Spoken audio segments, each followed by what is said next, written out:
Good evening, ladies and gentlemen. My name is Colin Sambai, and this is the second episode of The Arena.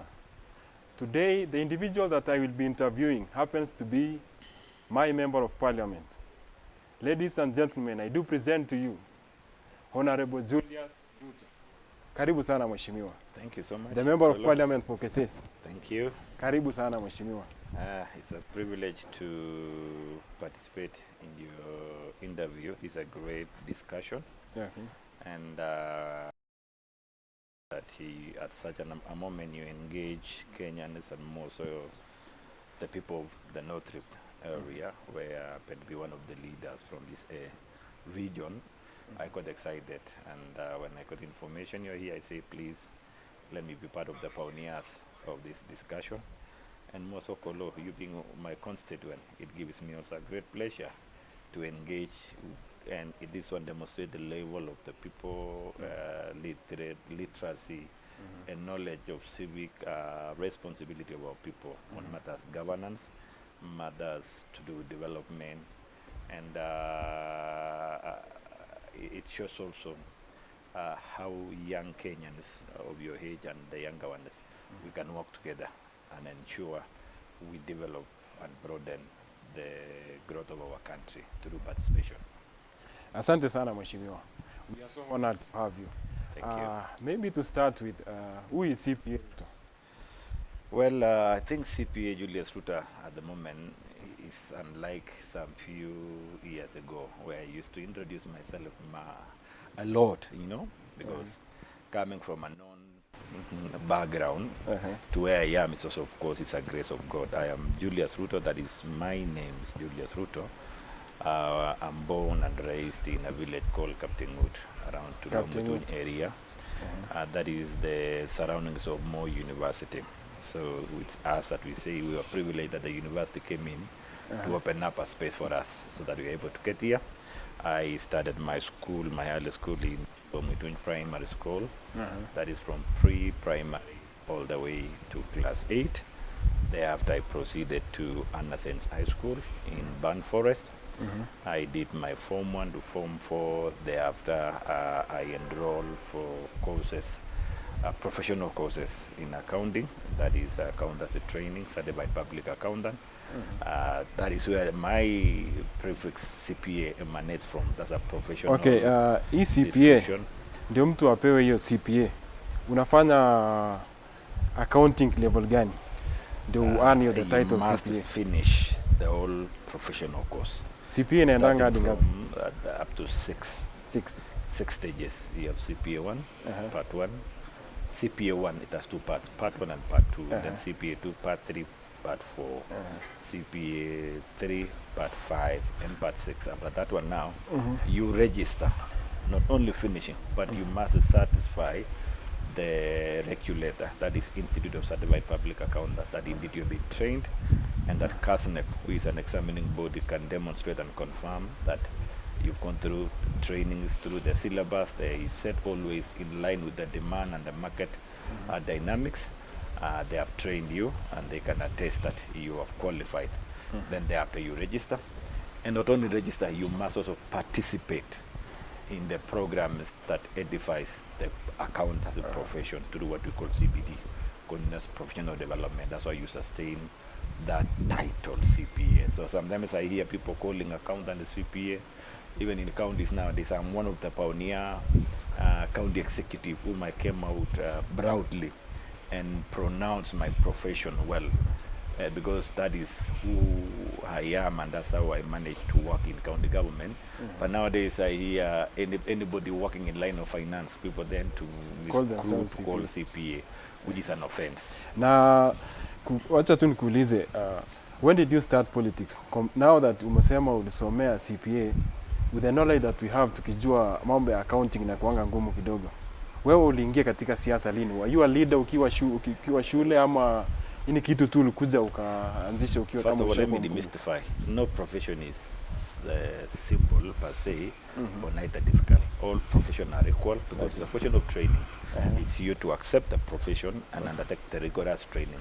A lawyer, like an advocate, has to go through rigorous training even after academic training, you must go to Kenya School of Law to undertake professional training, and doctor the same. So all professions are very important, and they are not as simple as how people want to take it. Even your profession, I'm sure, you must be a personality in issues to do with communication and media. It's all rigorous. When you ask about politics, I think politics and leadership goes together. The kind of politics that we've experienced for quite some time, I think, has been misinformed politics. Politics of partisan and deceit. That is not politics. The definition of the word politics is all about policies and an aspect of agitating issues of people. You know, resource sharing. You know, we have what we call scarcity of resources. But these resources has to be ensured, it has to be aligned in a manner that all participants, and for this purpose we use Kenya, all Kenyans at any given time can access their services through their taxes. Contribution called mandatory contribution called taxes, where they contribute so that the persons or the institution called government can be able to address the daily needs of the people. That's the basic needs: transport, health, and food, you know, and social life, you know, the social needs of the people. So politics is an aspect of addressing and focusing these issues. So therefore, we need to demystify this one, that politics, people take to be an art of the few. People probably who have no education, because I've seen people asking doctors, why are you abandoning your doctor profession for politics? You know, why are you abandoning Christianity for politics? Politics has been taken with full deceit, but because of the leaders who are taken there and who took advantage of the people and deceived them for quite some time with promissory notes that doesn't crystallize or doesn't discount. But what I'm saying about politics to me is purely leadership. But leadership now in focus of mobilizing resources for your people. So that's how I found myself after serving in county government and was able to discharge my mandate well as a county executive committee in charge of finance in terms of planning, and not only planning, but also in response to the diverse needs of the people in line with the demographic distribution of the people. You know, people are not same. People from one hand have got different needs, from the other hand have got different needs. And how I managed to interrelate with the people through public participation, because myself, I went out of my office, the normal casualness of people thinking that as an executive you must be in office. It's anything to do with the people. It's not about office, but about the people and engaging the people. So that's when I was able to have a moment to learn about the people, listen to them, and in the process of addressing their issues, the outcome of listening and responding is what gave me a platform that I can do well if I can raise my level to agitating of the issues of the people. Sasa nikurudishe nyuma kidogo. Baada ya wewe kumaliza course ya accounting, ulienda direct ndio ukafanya kazi county ama kuna mahali ulipitia kwanza? Of course, accountancy is a progress. Even before you complete, at some stage you must develop the skills through either through internship or through attachment. So I started 2 or 3 hours in a Eldoret municipality then.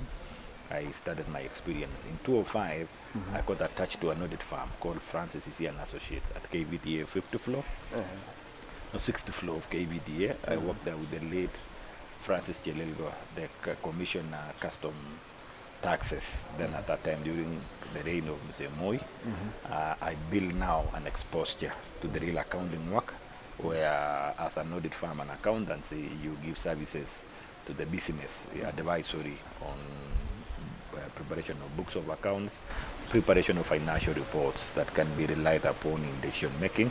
So I participated much on that, and that one opened up my exposure as I was still progressing with my course.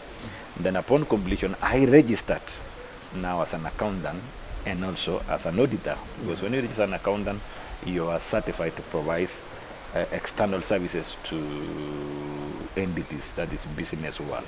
So I registered my firm called RK and Associate. That is still standing up to now. It's at KREP building, that's Kere Market, 2nd floor. So mkutana wapi na mheshimiwa the former governor Honorable Mandago? How I met with Governor Mandago was not purely on a personal ground. Of course we knew each other somehow, but because I was in professional world and he was in the other administrative work, we could not relate well because I was in private sector. But upon his second term success election, he decided to reconstitute his cabinet. And you know the process is about competitive recruitment. So when the notice was placed, I offered my candidature. I prepared my documents and applied for it. Oh, it was it was an invite, yes. Yes, I applied for it, submitted my documents, well-organized documents. It was handpicked. No. I really applied, and I'm sure I was not alone.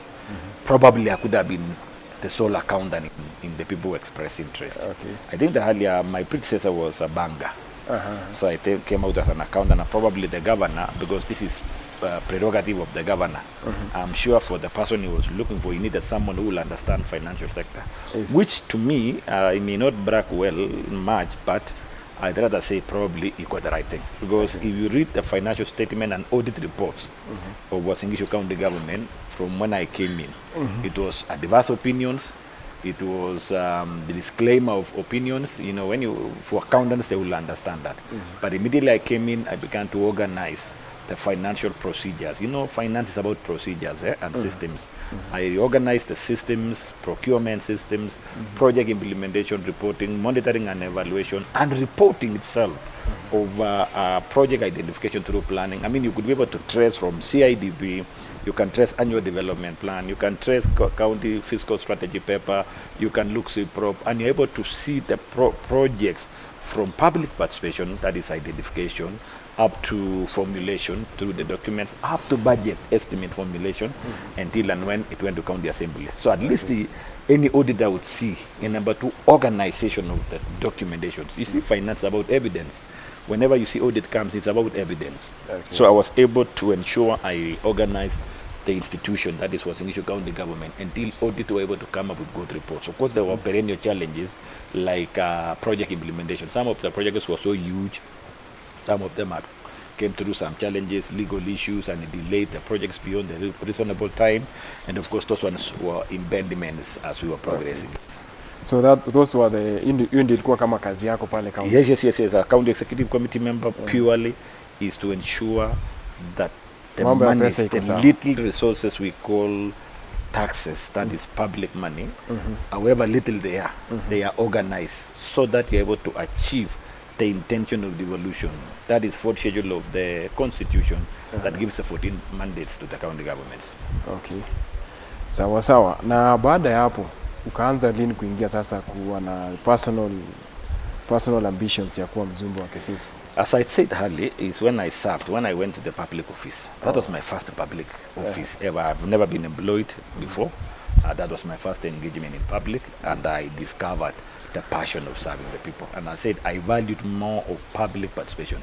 I used to get out of my office, go to the ground, listen to the people, and I realized the needs of the people are so simple in such a manner that you just need to understand, listen to them, and then now craft them in the legal way, because they are legal framework under County Government Act and of course Public Finance Management.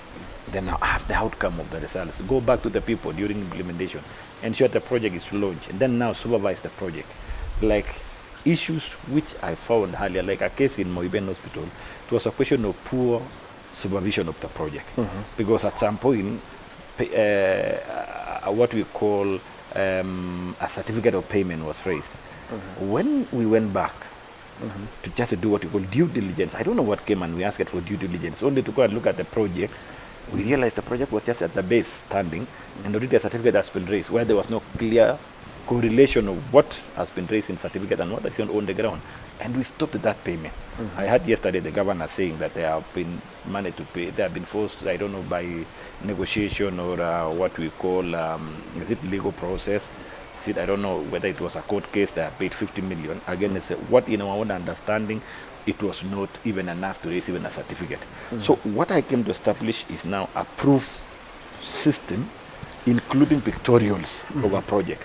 Those are things that I was able to go through it, and I developed a passion of serving the people. You know, this thing is a calling. It's like a church. You see, a pastor has been called to take people to heaven through preaching and teaching, consoling, edifying the souls of the people so that they can go to heaven. It's a calling. Likewise to this one, sometimes because it's the law has just provided a process or political process of having people there through election. Yes. But that job is purely heart-to-heart service.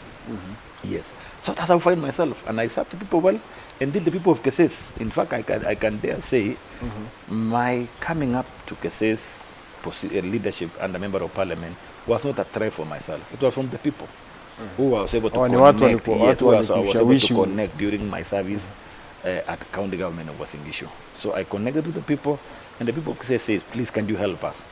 And I'm happy I'm with them today.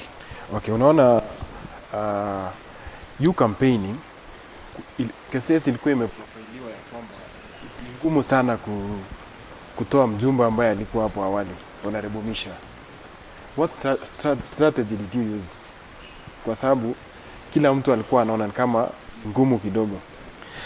Sometimes Kolo and viewers, you know, we tend to hype some things beyond some limits, especially during using the media, social media platform. We pick on small thing, and you know the way we multiplied, you know, we put it multiply effects, and the perception can be seen by the consumers or the viewers that something is difficult. People are people, yes. And people are looking for somebody who can listen to them and who can agitate or articulate the issue they need. So my campaign was not special. I went with the people. I had time with the people. The only difference is that I was not in a hurry with the people. I could go sit down, let them speak to me. In fact, what I used to tell them, I have nothing to tell you now because I've never been there. But I have to listen to you. So what I provided the people with was to listen to them. And I ensured I took down what up to now I have my books of what people said, and I always keep referring to them. And it enabled me to understand the constituent called Kesses constituency. What do they need? No, this is an agricultural area. I was able to understand the terrains of the place, the type of the soil of the place. You know, you combine all these basic needs, which can be a challenge and also an opportunity. And putting them together, it gives you the reason why you are there. People doesn't want this thing. People have been hyping, you know, people who want to show off how mighty they are, how, if it was about money, I'm sure I would not be here today. True to be said. But I think people had seen that one. Had seen issues of money.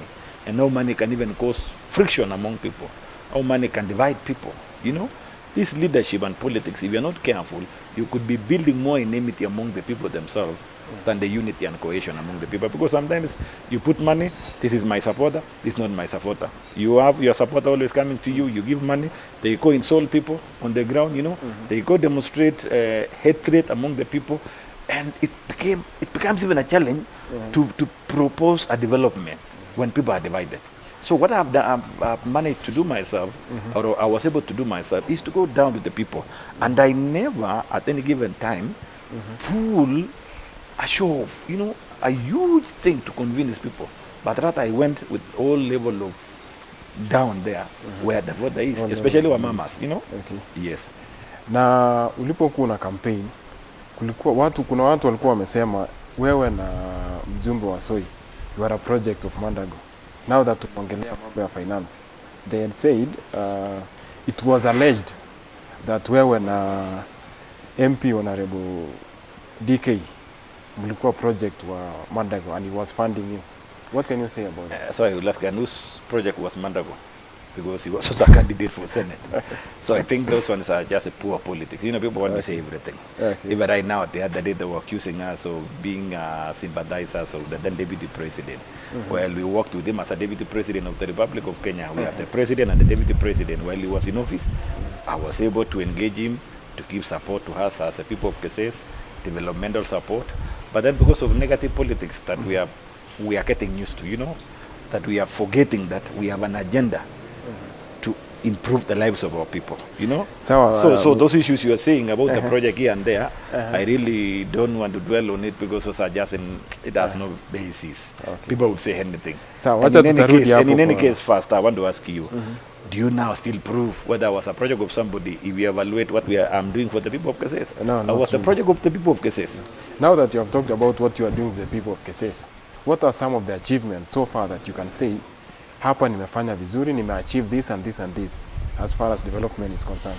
Well, I will have to evaluate that one on the basic things that the people of Kesses asked me. to negotiate for them.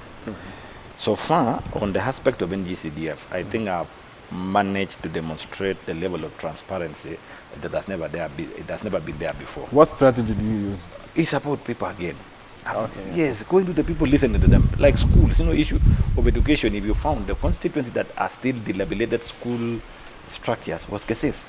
There's a school called, they call it Salem, that's a place called around Kondo. There's a school there. I don't know why the name is Toror Primary. Toror Primary. You cannot imagine there was a school in an hill, a very cold environment that is built on timber that has already worn out, and you can understand, you fail to know how the learners will be there. So I provide a solution, build them modern classes. Those children are in class, they are learning like the other children of town. There was a school called Teldate. They were still in Mapatis, Yes, you cannot imagine. I build them additional classes, and I'm still doing much. There's a school called Kauo, St. Catherine. It had been abandoned for a long time. I went there and I pity with them. I have given them now around 4 classes, There is a school called the name Subukia Primary. Up there, Subukia Primary was the same. Timber, which has already worn out from the ground, it had been eaten up. The place is open, and you wander, and the place is bare and it's very cold. I've given them another 2 classes, and I'm doing some more classes. So what I've done is to respond to the issue. Nothing much. I've never come with a miracle. I've never come with a divine way of carrying myself, as I'm simple as I am, but I understand what they need.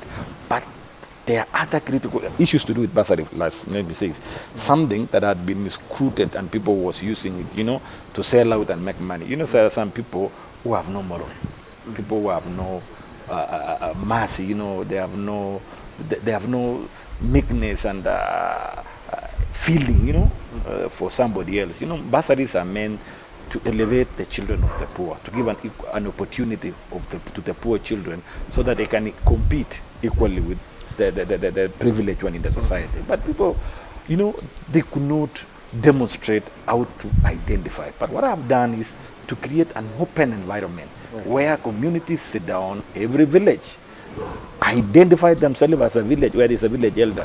Because in a village, people know each other. Yes, they know the families. So they identify the needy one. Say, I give you enough space, these are your money.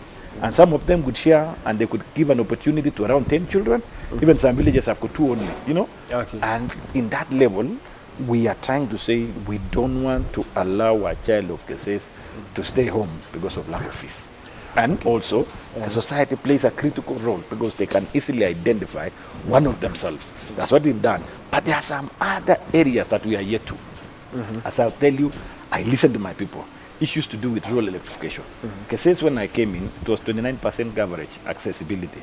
Now at least we are almost 35, 36, we are almost 40 now. But it has become a problem. How many household more? How many household? In terms, I give you in terms of percentage. Okay. Yes, because the area is wide and vast. But from where we've done, at least every part of constituency in terms of what, there are some schemes that are running. Tarakwa Ward, there are some schemes. Cheptiriat Kipchamu, there are some schemes. Kesses, Dulwetuya, there are some. At least for Rescos, we only have one place, that is a new school we started the other day called State Lodge View, where we are working on connecting. But at least on the other areas where the demand of electricity is still a challenge. The biggest challenge, as I've said, if it was under my own powers alone and availability of resources, by now I should have covered 100%. But remember, we are struggling with the coffers, national coffers. That is limited, that is scarce. So we are still pushing. The other issue is road network. Our soil is almost black cotton soil. When it rains now, the road cuts off, and it becomes expensive to maintain the roads. What we are working around now with the national government, and I'm happy to tell the people of Kesses and of course the entire North Rift area, through the intervention of the President, we are pushing critical roads to improve the bitumen standard. There is a road that comes from Marakwet area.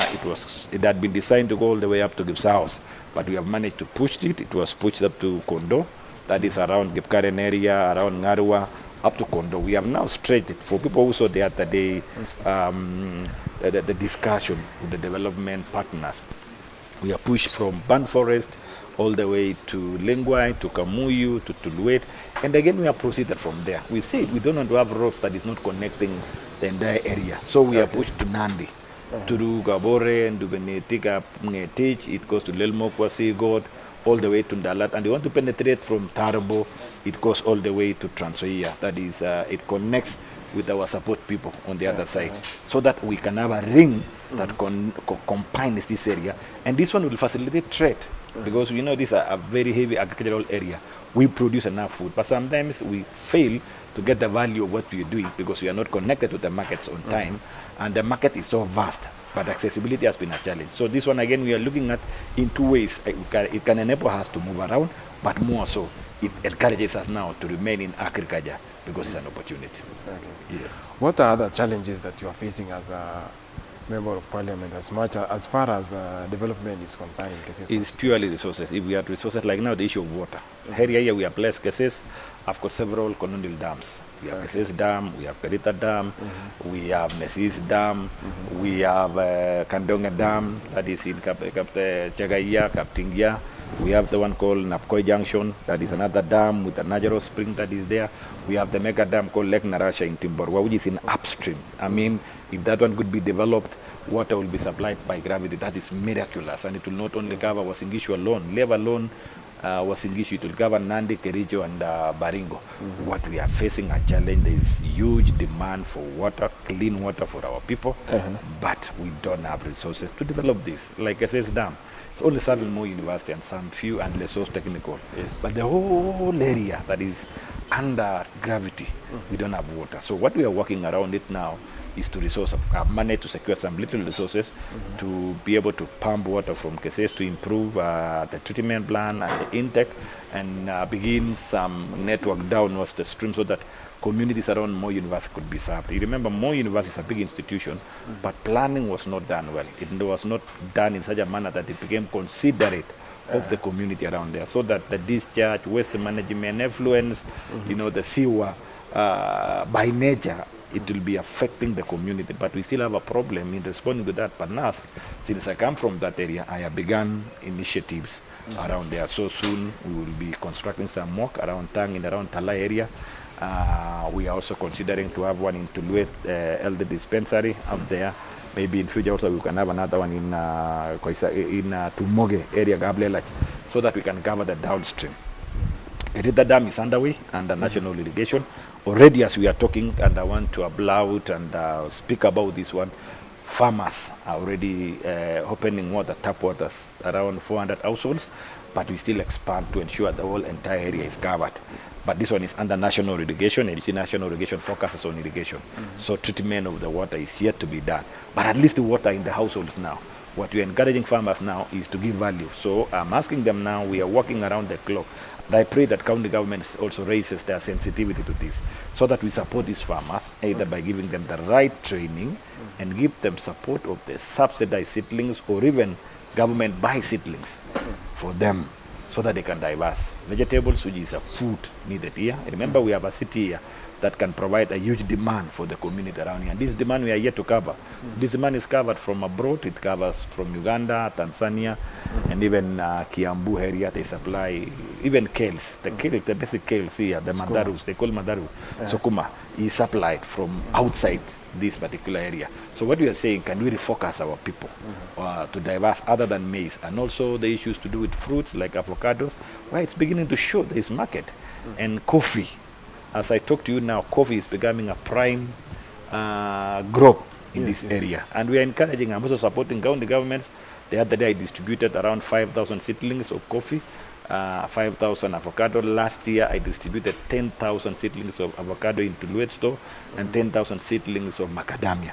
These are things that I know in future it will be a game changer for our people. So we want to connect now the infrastructural development together with the economic development of our people. Okay. Yes.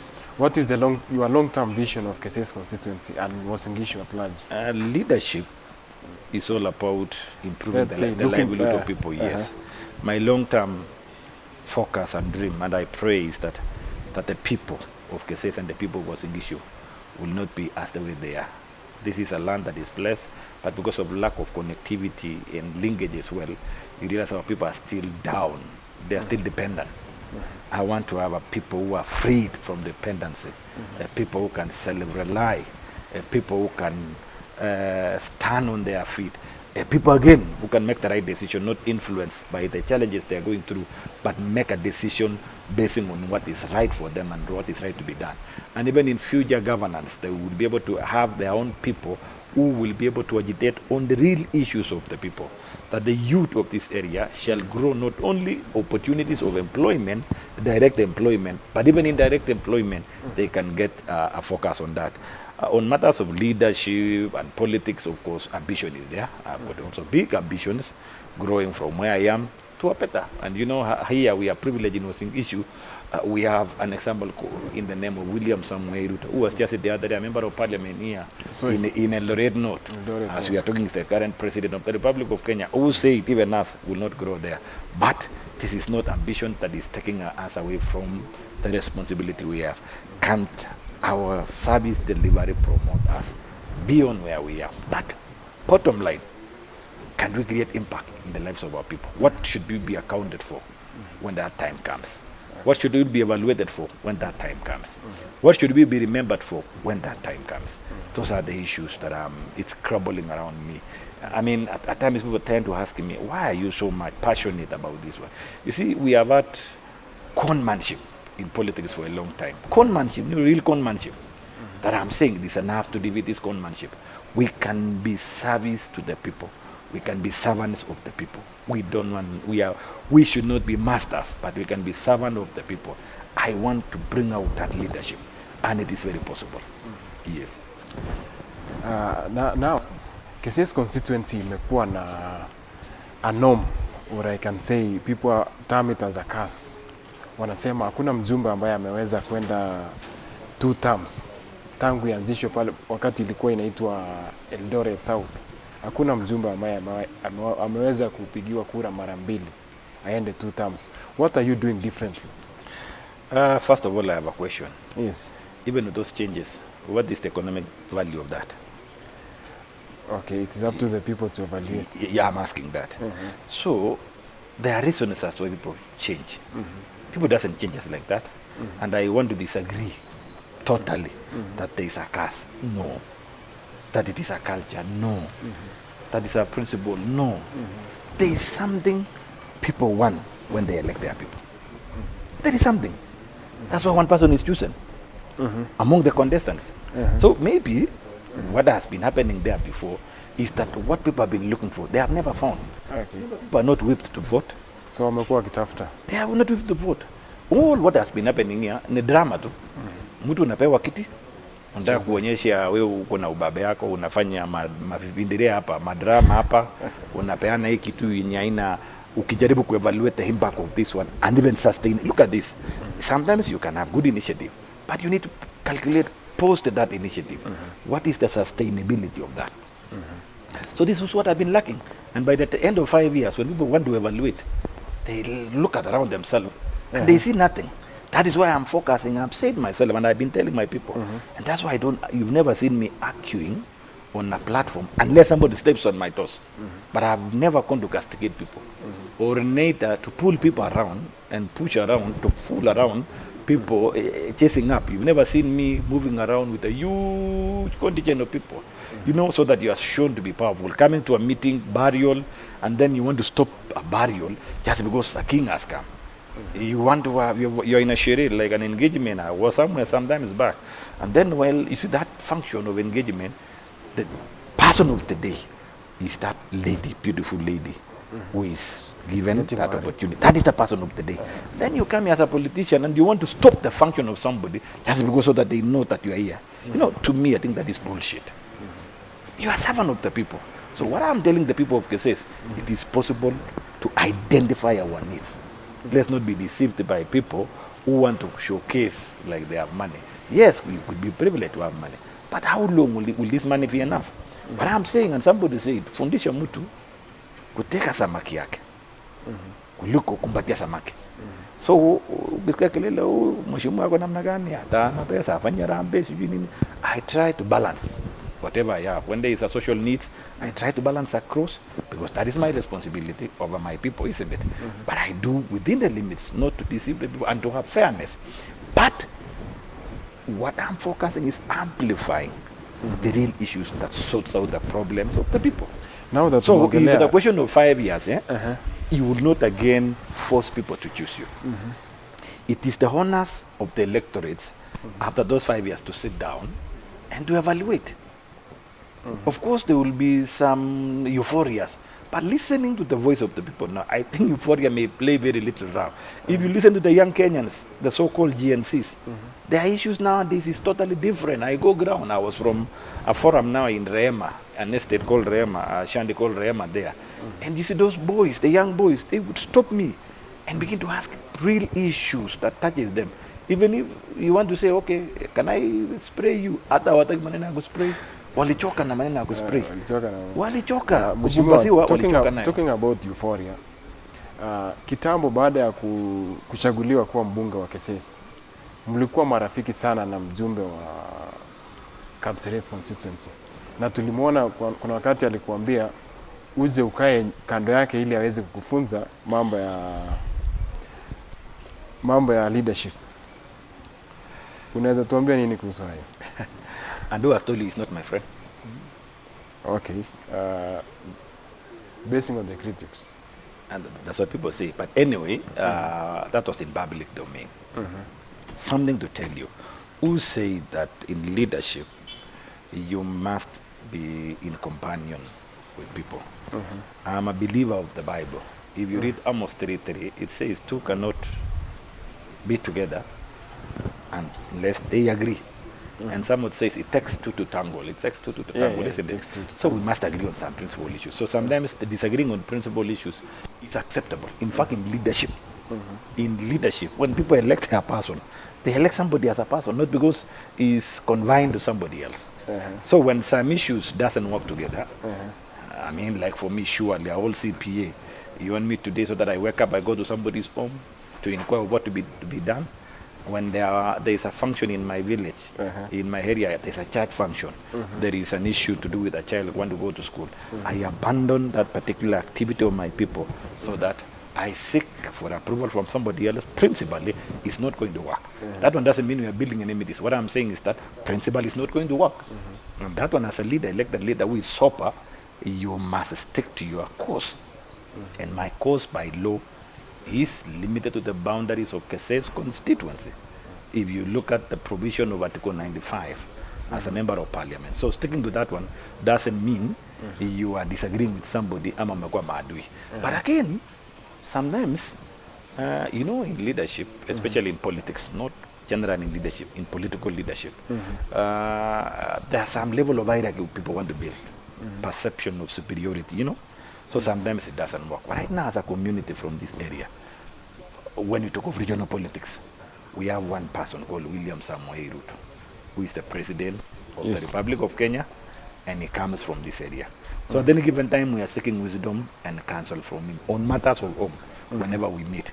But I've never heard him say, if you want issues to do with home, meet so-and-so, for you to come and brief me. Even himself, he was a member of parliament, and he understands, he works with members of parliament. So whenever you see issues coming around, it's only when somebody wants to step the toes and say, I want to build my own colony of having a contingent of people around me, I'm not part and parcel of that. I think that is all, but it's a question of principle, nothing personal. Yes. Pia umesikika ukicriticize the current county government, ukisema kuna mambo ambayo hawafanyi vizuri. Unaweza tuambia maybe just a few yenye unaona ni kama the current county government? I would have wished you shoot that particular footage where I've criticized. I don't know. I think some of these are people's creation. This is what you call, I don't know how to put it, but you see there are people I want to kasi. Kasi yao ni create division among leaders wa kulia. I call them political disparities. They are political disparities. When there is stillness among leaders, they find themselves with no place, no job. So, but it's unfortunate, some leaders believe in them more than working for the people. So sometimes even the governor, even the other day was in a forum, and he castigates us that munani limitate, munani undermine. I wonder, first of all, the constitution is very clear. The role of a member of parliament is totally distinct from anything to do with county governments. It is, if it was a question of oversight, we oversight national government. But again, there's a responsibility called representation. And representation cuts across. What people are saying, they expect you to speak, to voice out on behalf of them. So when some things are not working, sometimes we ask, not as an oversight, but as a concern of the people. Okay. So we need to demystify, separate the issue of oversight. Oversight is a question of the budget and implementation, but there are issues that we call upon. But sometimes, when it comes to politics, and you realize that people have a drang of power, you have to remind them that please, this power is transcend. I have seen this politics going around, but again, I think if county leadership are not careful, they are being isolated for sacrifice by some quarter of people. Because when people complain, mimi mwenyewe nachunga, juu wengine wasiguse, nagusa kama nini, na hatuna haja. Lakini sometimes again you need to ask, na hii kuchunga iko nini? How do you gain out of it? Mtu mmoja unashikiliwa hapa, iko nini? You know, those are issues. Okay, we don't know to speak out, but I'm sure everybody is asking. Nini iko hapa? So because I'm not a candidate for governor to come. So what business do I have with gubernatorial? Unajua wamesema there were allegations that wewe mjumbe wa Soi na our senator, you are plotting to unseat the current governor. To give up. I don't know. That's what I'm telling you. Let's separate the issues. Senator has his own function oversight in county government. I saw him the other day raising some questions, and it became a war in social media. Then I was wondering, so how do they expect senator to work if they don't want to give him opportunity to work? Because the law is very clear, the role of a senator. Watu wanalia ati ametuita sijui Senate, and then I wonder, we call all these executives, sometimes we call peers, anatoka kwa hii mkutano, anaingia kwa hii, anaingia, because it's a question of oversight. That is in national level. So I expect Senate again to be calling governors on accountability. So the question of a governor is to ensure you become accountable, because those are the representative of the people in terms of oversight. And it has nothing to do with the governor, the senator was in issue, and if it has to do with him, he's a chairman of health, and anytime he might call a meeting in issues to do with health, or governor was in issue, and he has to appear in that committee of health where Mandago is a chair. So let's separate. But people, on Twitter, nini. Sometimes you wonder. So what is the end game of this? If it's not a question of just inciting emotions of people to believe, kweli ni kama governor angefanya kazi, lakini kuna watu we don't sign the budget, we don't discuss the budget. We don't approve the budget of county. What we approve in national government is division of revenue bill. Division of revenue bill is what we discuss, because that is the role of National Assembly when we are discussing the budget of Kenya. Because the budget of Kenya is approved by the National Assembly. And that's where division of revenue bill comes in. Under division of revenue is the share of the national resources. From there, County Allocation Act and bill is discussed in Senate. Probably it comes to us for nothing, but we have little influence on that. Beyond there, we have nothing. So hii watu wengine kwa sombo is siasa tu ya kupotea. The issue here is, yes, I myself, my colleague, I think we are trying to bring up a unique leadership in Uasin Gishu. And we are also going in line with the people's need. The current level of understanding and literacy of our people has changed. And because we represent people, we listen to the people.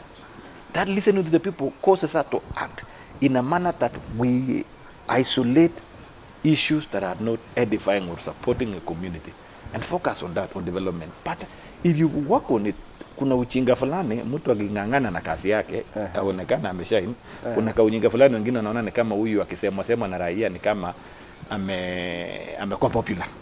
So because you want to retain your popularity, unataka kuintimidate and undermine na tena huyu anafanya nini. I mean, kila mtu ufanya kazi yako. Raia are very good judgmental. They can educate very well. You focus on your work, and Raia knows, and they know each and every individuals in and every leadership. Report card yake. Yes. Not even the report card. First of all, it's about working. People know. So kama ni county wanajua, maneno ya barabara, all access road in any case. All access. What goes to national government through Kera is Class C. Those are in the connecting roads between one end, one constituency to the other. Any other road below there is a county road. Raia knows that one. There is the Kenya as a national highways and the urban areas. Raia knows that. When it comes to water, purely water is a developed function unless on national intervention and a policy level, and especially on a donor funding programs. When it comes to agriculture is purely devolved. Isn't it? Livestock, dips and everything. So sometimes I don't understand where you want to crash around here. Oh, huyu anadharau, huyu anafanya nini, huyu hajanipigia makofi. Makofi ni ya nini? Raia are very clever and they are very tricky.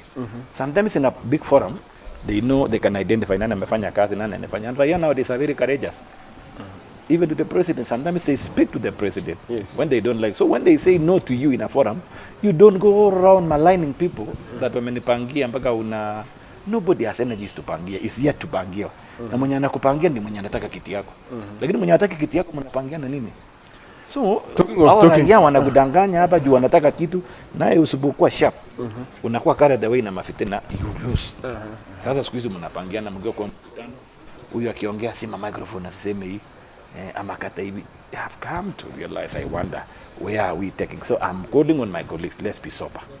Sobriety is everything. Let's be sober, let us support each other, but people, each and every person, to do his work as per the law. Okay, talking of raia kuongelesha leaders, our leaders, what can you say about leo president amekuwa kule Migori na tuliona kuna mmoja aliweza kumtupia kiatu akiwa ana address watu. What can you say about that? Again, I want to caution our people. Please, respect is everything. We should not grow our courage beyond until we develop hatred. Standing your position is what the law has given you right. Right of expression. When it's not working, you say it's not working. You know governance is a process of 5 years, election of 5 years. There will be a period to come. But for Kenyans, please, let's not overdo. Let's, at times again, get to know those are little things that causes disharmony among people of Kenya. Some of these leaders are for their supporters. So when they see that happens, what do you expect? When they retaliate, what will happen? Will you have a country? No. So I'm saying speak out your issues. And there are many areas of speaking about it. You can demonstrate and picket, it's allowed. Speak out. Let people know you are dissatisfied on this one. You can use your representatives through parliament. And there are people who are strong in opposing. Let them speak out. You can use social media and forums like what we are doing now. I come here, engage me, I pinned out that this government has not done, this one has not done, this one is not in order. Speak out. SpaceX nowadays, I follow it and I realize most Kenyans are there and they discuss heavy issues. I follow and I read a lot and I pick on positive issues. Positive criticism they criticize. I pick on them as a leader at my own level and I put something straight, even on my leadership, picking from what Kenyans are saying on SpaceX or any other platform. But overdoing it to a level of undermining an office of the president is not acceptable. In any case, that person was daring too much. Who knows, even I don't know where his whereabouts. But you see, the law protects the president and the office in terms of security. Remember last week we had an unfortunate incident of assassination of my colleague member of parliament for Gasubul Kapondo. That level of insecurity is there. So how do you differentiate what happened to the member of parliament and what today happened to the president? Remember again, don't forget, president is a protected institution. He's an institution. Remember, he is the head of government. He is the leader of the people of Kenya. He is the president of the Republic of Kenya. He's a symbol of national unity. Despite his William Samuel Rutto, there is another person in him that the law has given him, has clothed him with. So any person who dares beyond there, I'm sure, maybe because of remorsefulness, things were taken lightly. But I'm sure by now, the elite squad of the president must have dealt with that person strongly. And nobody, no leader will accept that. Even those who are in opposition, they will not accept that to be done, yes. But you can criticize them. So what I'm asking Kenyans is, let's, again, this is what we call social order in the society. The social and moral orders. Please, young Kenyans, let us not destroy this pathway. This one is what defines us as Kenyans. That moral order, let's keep protect it with seal. Presidents will be here today, the occupants will be here today and will go. Another one will come and will go. Who knows that even if we change today, the other one will come, will have support. That the scandal position of this one will still emulate the same. Is that the Kenya we want to waste the 5 years disgrunting? Then we get another person disgrunting. No, I think that's not the Kenya we want. Okay, now that your colleague was assassinated, wewe kama mjumbe, do you feel you're protected enough by the government? Well, to me, I feel first the level of security is yourself. Conduct yourself in such a manner, first of all, that is what having people together. Some of these things are driven by a series of reasons. One of the one is either revenge. You see, revenge is revenge. Whether you have a claton of whether you are a leader, secured, yeah, it could be a leader, a business person. So those are issues, business deals, which I have known it causes SOAS every now and then. So however you have a huge combat of security, it may not help a lot. So first, security is your conduct. Number two is not be obvious always. But again, I want to, I've been asking myself a lot of questions. Yes, we are indebted to security. But when was the last time this personnel were given enough training on VIV protection?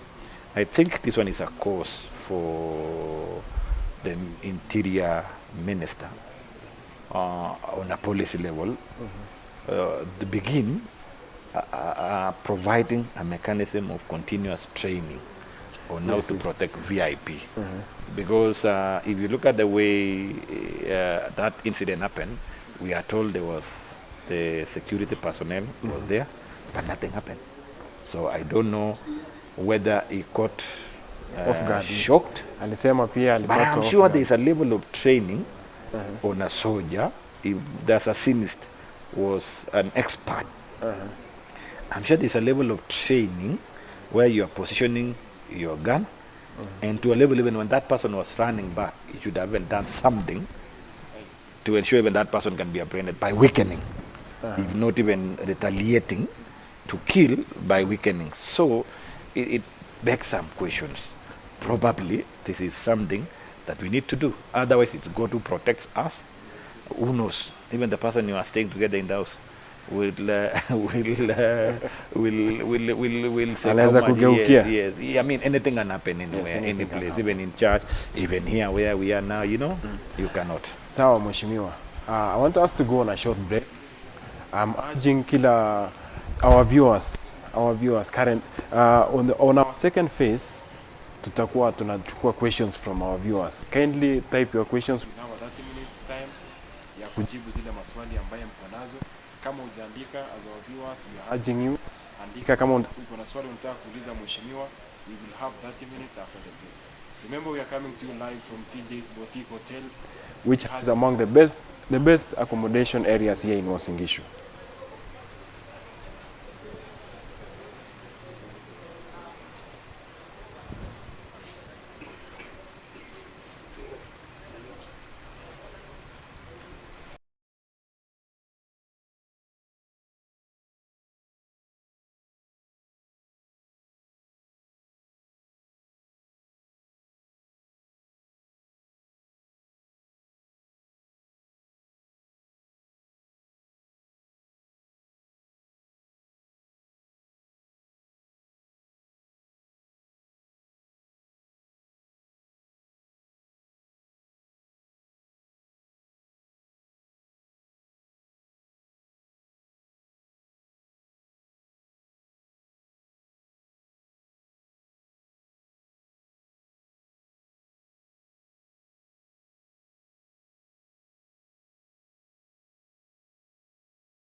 Asante sana for still tuning in to Northwest News. We are going to take questions, a few questions. Kama unasikia uko na swali unataka kuuliza mheshimiwa wa mjumbe wa Kesses constituency, this is the time. Enda hapo Facebook, type kwa comments. Mheshimiwa, tutachukua maswali kadha wa kadha. Naona kuna mtu anaitwa Ben Saw ameuliza, allow me to ask mheshimiwa, which specific plans does he have for our youth in our area, considering we have seen little to no impact initiative since he took office?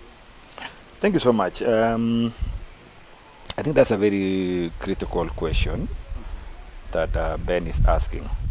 The discussion around the youth and support, of course, is varied. Remember, this is a level of political distribution that is active and energetic. But again, there are some challenges they are facing, especially in terms of empowerment. And when I speak of empowerment, it's a question of skills. But most youth are also engaged in matters of sports and creation and innovation. So what you're doing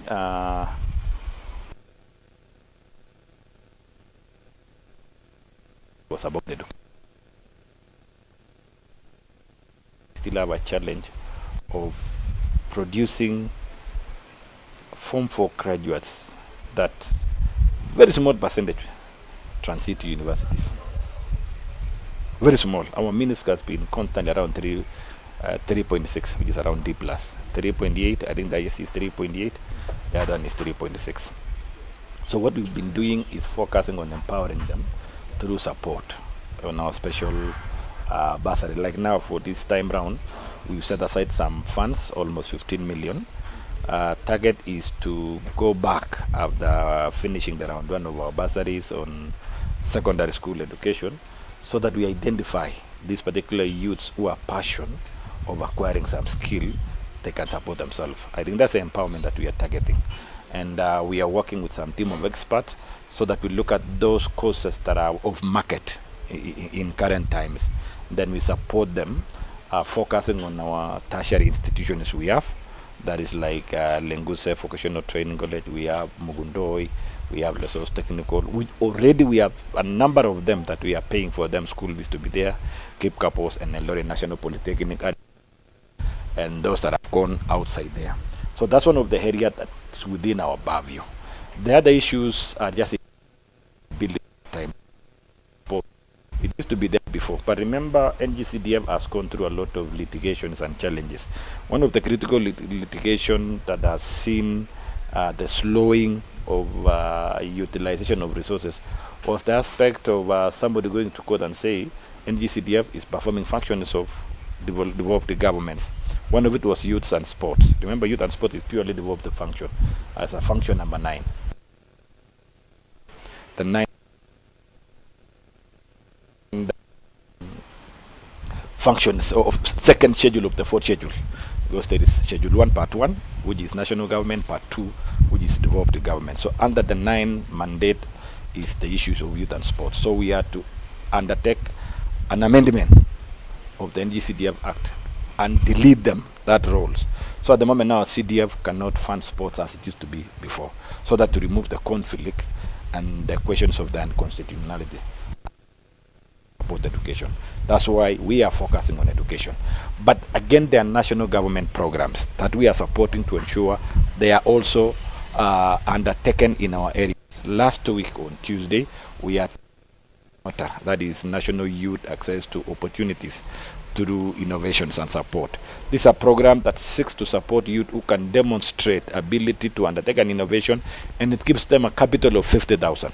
So I is not left out as their representative. So last week we had the training of the youth on that line. Beside that, there was a time I had a function of an empowerment program where I invited friends. Those are now initiatives. I invite friends. That was last year, May. We undertook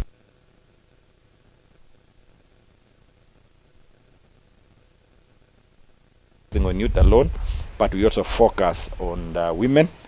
You remember, youth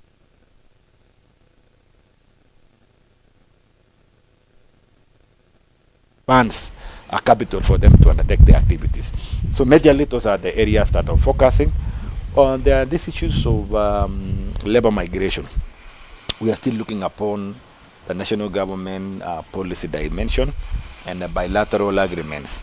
But we are prepared also to support our youth on those labor migration. But remember, it has come with a lot of challenges at the moment, where there are those private agencies who have been facilitating the mobility of youth, but most of them have turned out to be selling out our youth for labor and for forced labor, which is more or less slavery. So this is a discussion that is a bit sensitive. And to my leadership, I rather say that let's go slowly and then we get a formidable process that can see us now moving our youth in a clear, in a transparent, edifying manner, I mean full of sanctity, so that these youth are given opportunities abroad. Remember, they are just going for opportunities, not moving to live, but for opportunities. But those opportunities should be able to give back. So I think to Bend, this is something that we are still building up over time. But of course, coming in the course of the year, are also working on initiative of building some specific sports activities that have not been cultivated. Like down to do is basketball. Kesses sub-county headquarters, that is Kesses, and it's a town now. It's an urban area. I'm working around with the stakeholders. I'm holding a meeting very soon, either around Murgo Primary. Discussion court, basketball court in Kesses.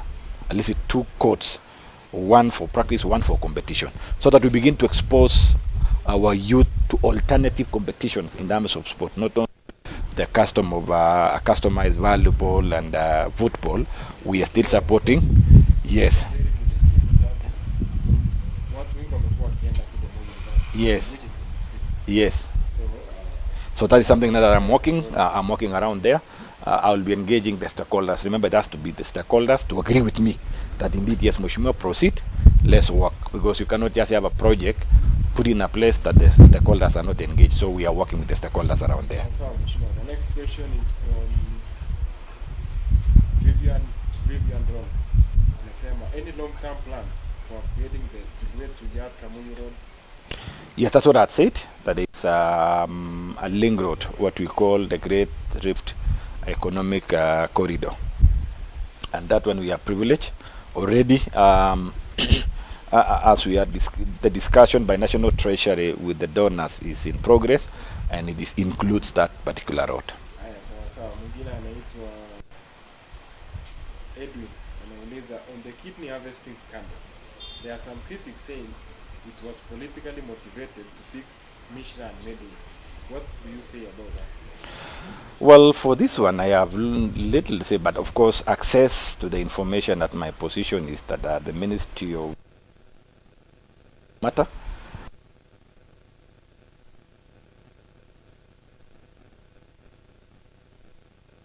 some level of personnel in of the ministry decided to put it undercover. But the other day, Israel, the nation of Israel, in their own investigation, digged up this particular report, and the BBC was able to report on it. So it's something that has catch international. So if it is something that is politically motivated, I think by now it should be worrying, because the findings, fact findings, came from another agency which is outside the control of the Republic of Kenya. That is why when it landed to the Ministry of Health, the Cabinet Secretary has to make decisive decision, because number one, if it's the crime of, in any crime that touches on human life, is so serious. And that's why the chairman of the chairman of vaccines was stepped out for now for investigation. So all of us are waiting for that investigation, because it's something that is still under investigation. It's yet to land to the Parliament for discussion. I saw a question was raised in Parliament, and the committee are following it up. I'll be keen to get the findings of that. Sisi kama wamama na vijana wa bodaboda ametupangia nini? Thank you so much. Of course, in terms of again mandate, coming back to mandate, sometimes it's good encourage our people to be reading our constitution. I've been asking them. Some of us Christians, we've downloaded the books of Christian, that's the Bible and the hymns. I would have also wished that we keep downloading the constitution so that we are able to peruse. Do with trade, majorly trade in totality, where transport, business, border business, mama. They also charge them single business and license. They generate revenue direct from them because they have a direct obligation to serve them. But to go, as I said, I have and supported Wamamas in group. Some of them are the border, those injected, they were able to benefit with.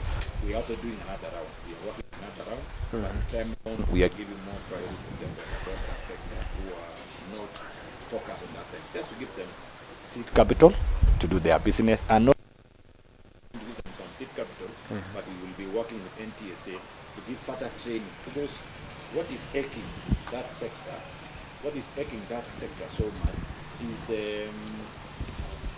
is the level of exposure they are going through in terms of accidents, you know, and it's a risk not only to the passengers they carry, but even to their own selves. Because remember, motorbike is so open, and I've seen them; they have become victims of accidents for quite some time. So I feel we need to give more training, other than the normal training for driving license. We need to give them continuous training on how they can operate within the law. They can operate in cognizance that they are not the only users of the road, or now they can link together the motorists so they accidents and again support them. We have also, in my committee, National Planning and Finance, came to discover the other day that there are these what we call buy now, pay later agencies that they keep support to this border by loaning them border so that they keep paying in piecemeal, you know, in what you call like higher purchase. But the biggest challenge we have discovered is the level of immorality that exists in these agencies. Some of them advance about the border to these young Kenyans, then they push them to pay. I'm sure by day they are told they pay 500. So somebody struggles, but when they realize you are about to finish your debt level, all of a sudden motorbike disappears. Yes, kulikuwa na complain. I think vijana wa bodaboda walikuwa na mkutano. Yes. Wakasema I think the price of motorbike is around 150,000. Yes. But ukilipa na loan, you pay around 600. Yes. At the same time, ukielekea kumaliza, pikipiki inapotea. Pikipiki inapotea. And then inarudi inaenda kubomolewa inakuwa parts. Yes. Ama inaenda inabadilishwa inauzwa kwingine. Yeah. We followed cases that came to Parliament and it was given to our committee just on the aspect of financing element. But we discovered a lot of iniquities in that particular arrangement. And I think we have advised the government, and soon I'm sure the government agencies are taking over that matter. But again, we are regulating. What was lacking was regulations. So CPK, again, we are tasking CPK to create another level of regulation, that's Central Bank of Kenya, another level of regulation on this particular funding model, so that there would be the transparency. What came up is this person, you're given a motorbike, but you are not jointly registered. Unlike the other level of funding, where the property is jointly registered, we find that it exposes our youth. Because either way, they should have been jointly registered, so that as you are paying, you are bound together. But they ensure they withhold your logbook until you finish. But before you finish, the motorbike disappears. And upon disappearance, that's how it goes. It goes one way, and we are losing that. Okay, ni sawa mheshimiwa. I think actually hiyo mambo ya motorbike hapo the agreement ya mambo ya tracker, mimi ningeonelea kama kungekuwa na uwezo ya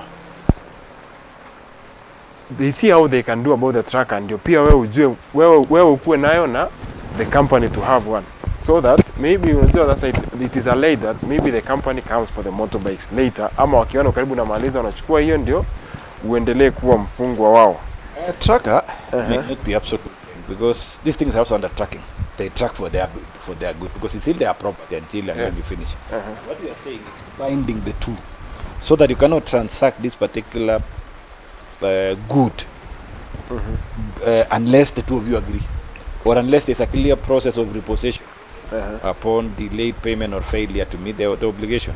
But these guys, they look at you when you are working hard to pay, or even at times when you fail to meet an obligation, let's say an installment which you are supposed to pay at a given time, and you delayed, they immediately come and repossess. You know, they put you to be a slave, and even the charges is unreasonable. When they ask you to pay 500 shillings per day, and sometimes even to get 400 is a challenge. You know, it is stressing. And the worst of all is how this particular market is unregulated, to the extent you raise a matter that, yes, if you buy cash, it's around 100. You buy paying pole, you pay almost 400,000. You see, what kind of a profit is that? Abnormal profit. It's an immorality to me. You know, it's an extortionist. And you know, that means you will be enslaved on that particular motorbike. Yes. Haya, swali lingine imetoka kwa Michael, anauliza, you have expressed a strong confidence in President William Rutto's re-election. How does your alignment with the president shape your campaign messaging and priorities in Kesses constituency? Well, number one, remember, as I've said, I'm a member of parliament. My campaign will be limited to member of parliament. Yes. But again, I have an obligation to ensure by party level, by law, to support my candidate, the leadership, the party leader who is the president. I'm obligated by party. You see, I'm sponsored by UDA. So I'm obligated by party rules and principle. And number two, again, I have a cause. You know, we are one seat of presidents in Kenya. So I have a cause to choose to support by all means, because I believe in a cause and leadership, especially like the leadership of transforming economic situation of the country. But attaching now my candidate and my politics tomorrow with the presidency, I know Kenyans have an understanding. They know whom they want, isn't it? When the president comes to campaign, even if I go support the president, they will still be expecting me to demonstrate what I've done. Yes. So they will be choosing me as a me and using the president as president. So I'll be campaigning my candidate as a member of parliament, but again, at that national level, I should be demonstrating and working not alone, but in togetherness with the other leaders to ensure the president succeeds in his agendas. The agenda of health coverage, which is about the issue of health care, that is the SHA. The agenda of an affordable housing, trying to bring out solution on decency in terms of housing in Kenya. The agenda on the issue of transport and agriculture, you know, subsidize agriculture to improve our economic activity, especially us from this region where our economic activity is farming. I have to ensure I support, and case in hand. Remember the other day, Kenya wanted to increase the price of the bag of seeds, especially the 25 kg. It was going almost 7,000, way above the 5,000 which had been there. We came up strongly and spoke about it, called the MD for Kenya Seed and reminded him, remember, this is a function of national government, in that the government of Kenya owns stake of Kenya Seed more than 58%. That means it is there to ensure it supports the programs and the agenda of the government. And the agenda of this government is subsidized agriculture. That's why the price came down. So that's why I'm supporting my president to ensure he delivers. When it comes to the flow of the House, legislation, we legislate laws that is going to advance and support the agenda of the president that he gave in the famous, the yellow paper, the yellow book. You know, the yellow book, where it was enumerating the critical agenda and the enablers of the agenda in terms of education, in terms of health, but the critical agenda that he gave us on affordable housing, issues to do with social health coverage, issues to do with transforming our economy, and already we have seen the fruits. Why can we not speak about the reduction of the cost of food? When he came in, the prices, because of the inflation, the prices of unga, the basic stable food, it was doing around 234 shillings. Now it's less than 120. At times, why can we regulate him for that? You know, sometimes we take politics too much to the extent we fail to see the basics that touches us as Kenyans at our household level, you know. we focus on the issues of fuel, which is a critical driver of our economy in terms of industry, industrialization and mobility, transport and communication. You know, transport is a very pivotal role in terms of moving our economy. You see, all those put together, issues to do with change of price, you know, exchange rates. Because remember, Kenya is a net importer. We don't produce enough, we import more. Yes. You know, and the level of balance of payment had gone negative. You know, balance of trade was too much on burden on us. You know, we were importing. We import more than we export, and the price of dollar had gone up. It means the cost of goods, clothing, food, and all essentials had gone. Even building materials had shot because of that. But he has managed to navigate, and right now it has stabilized prices at around 120. That means we are able to import well and support our economy. And you know what are the drivers? Just because we chose to manage the issue of subsidizing consumption and focus on production. And the critical production is food. Let me tell you, food is everything. Food is security. The moment food is destabilized, there's no country. So when the president sorted out the issue of food, the country has stabilized. And that is why now we are discussing other issues, not the critical issues. We are now discussing other expectations that we were expecting to be done. And never forget again, when he was taking over, the obligation that this country had been subjected to in terms of debt management was so huge. Remember the Eurobond that they had to struggle to pay the 580 billion. The first thing when he entered the office, that even the other day somebody complaining and saying he wondered as to why the then National Treasury had no plan, and they knew very well that come next year there will be an obligation. They never prepared. You see, there is a way National Treasury should be setting aside some resources to discharge an obligation of that magnitude. So they left barely. In fact, to astonishment, if then after the election, after 9th of August, there is a loan which was processed, which was procured. And they knew very well now regime is changing. Already president has changed. They were waiting on the ruling of the Supreme Court on who is the valid president elected. And they could still continue. So if you have such governance and people who doesn't care about posterity, who doesn't care about outcome of that, how will Kenya survive beyond them, it becomes a problem. And that's what I'm saying, as Kenyans, we must concentrate our energies on where the issues is, where it pinches. The current challenges of unemployment, we have not industrialized. Why? Because we have shrinked physical space because of debts. We are not focusing on putting energies on touching on elements that can trigger back industrialization and create employment. Sawa mheshimiwa, nataka tuchukue two questions alafu tumalizie hapo. Kuna mtu anaitwa Kutunyi Osi Rotich. Amesema huyu ni Rotich. Anasema we have a borehole which was drilled in Kaplamai Primary School in 2014 by Honorable Bet, and he built a tank, but up to now the villagers have not drank water. They just need pipes. They just need pipes. How can he help us? Well, again, it's not only Kaplamai. We have one in Mugudo Primary, we have one in Koisagat, there is one in Kaplela Tumoge, and a number of them. The unfortunate part of this one, remember again water is involved. Yes, it should be a function critically of county government. They should be able to have taken audit of these particular projects. This is a huge investment. Pick them of them and begin to plan about it. So, well, for now, let me note, because I don't have a direct resources around it, but I am picking on that one. I will write to North Rift Waterworks. That is an agency on water development, which is a saga with the Ministry of Water, State Department of Water, and so that they can look at it. If we get some resources in normal budgeting process, we can support. But that one I don't have a direct answer to say I'm going to intervene on this way. Because remember again, as I said, we have had conflict with counties because of the issue of these functions that are devolved. So probably I would be encouraging them to make an appeal, to put their petition to the county government of this issue. Sawa, mwingine anaitwa Cynthia Kirui anauliza kuhusiana na mambo ya affordable housing. Muulize ya Kesses ziko wapi na imefikia wapi so far? Well, Kesses is because we have an issue of challenge of land, but the land that is available, I'm sure, is in progress, and was following up the other day, is the land in the Saroyot. There is a land in Saroyot. It's a huge land. You remember, land is also a shared function.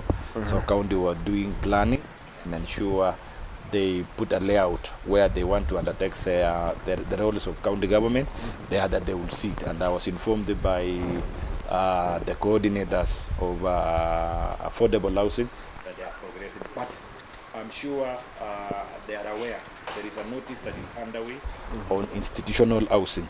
We are getting hostels in Moi University that will give us around 1,260 units. We are also getting one in Eldoret National Polytechnic. I think the tender of National Polytechnic has been closed. The one for Moi University is in progress. And I'm sure as soon as the bidder, successful bidder, is found out, the site will be handed over for construction. And that one I know is going to give employment to our youth. So those are as far as institutional housing is concerned. So the other one is the Saroyot. I would have wished we have one in Kesses, but remember Kesses, Kelji, we still are in the process of acquiring the title so that we can be able to demarcate the public utilities. I would pray that that process that is still in the hands of county government gets to be completed. We picked it from national, we title it. Wherever there is space of public utility, I get back to the people of Kesses and they agree, we can still also ensure the affordable housing gets to the level of Kesses. And remember, Kesses is growing. We have now a level 4 health facility that will change that area. We have a sub-county headquarters, and there are many other sectors that are going to come up. But I know the challenge we have is land. Remember that land is very vital in expanding. But I think as we see, the land has been so subdivided that my fear is the room where we are going to move around it. Okay. Sawa, asante sana mheshimiwa. It has been a pleasure hosting you, and tunasema asante sana kwa kuja kwenye show. Remember to our viewers, we are telling you we'll be moving to on every Sunday. Show yetu change imekuwa every Sunday at 8 p.m. Stay tuned as we bring you some of the leaders wakuja tuambie mambo ya maendeleo imefikia wapi. Asanteni sana. Remember we are coming to you live from TJ's Boutique Hotel, which is located in Eldoret. That is in Kapsoya. Thank you. Thank you so much. Maybe I just want to wish my people of Kesses and people of Kenya all the best. As I invite the people of Kesses and of course Wasingishu as a whole, next week you got the notice from the National Assembly. We are coming in to undertake public participation to get the views of Kenyans on entrenching the national government and development fund in our constitution, because this one has been pronounced over and over, even by courts, and therefore as a responsive parliament, we have initiated the process through National Assembly of undertaking minimal amendment of our constitution. But remember, it's a process of public participation. So Monday, Tuesday and Wednesday, for me, I want to invite you to Kesses constituency. On Tuesday, we'll be having a big forum where we want to encourage all stakeholders, all opinion leaders. Let's come and listen to you. If you think NGCDF has served a lot to bring about equity in development and address the issues of the people at low level, this is a decentralized fund, which is away from a devolved fund. The devolved fund sits with the county governments, but NGCDF is a decentralized fund that is meant to articulate the issues of purely education and in minimal support issues of environment. So I want to invite you. And lastly is to appreciate the people of Kesses for the kind of support they have given me, Kolo and everybody knows, and like there before. The politics of Kesses now, temperature is very low. Why? Because people have decided to calm down and we work together. But if temperatures were high and watu wanapigana, wanavurutana, you know, wanamikutana hapa na mirengo, it will not work. I'm seeing the people who are beginning to show expression, they want to come up in that angle. But I want to tell the people of Kesses, for now, let's focus on development. That time will come. Thank you so much and God bless you.